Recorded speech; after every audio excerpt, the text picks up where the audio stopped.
প্রত্যেকটা শনিবারই নিরামিষ, তাই বাঁধা ধরা এই শীতের দিনের শনিবারগুলো খিচুড়িটাই বানাই।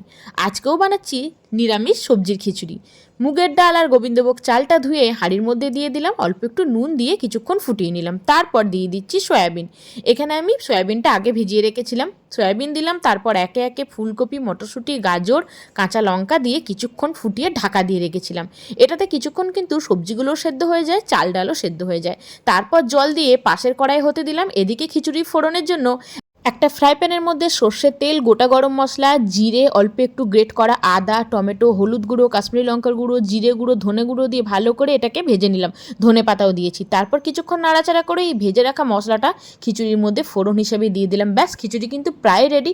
পরিমাণ মতো একটু মিষ্টি আর একটু নুন দিয়ে দিও। আর আমি একটু কাজু আর কিচমিচ দিয়েছি। খিচুড়িতে নতুনত্ব টেস্ট আনার জন্য ঘিয়ের বদলে আজকে দিয়েছি 1 চামচ বাটার। সত্যি খেতে কিন্তু অপূর্ব হয়েছিল।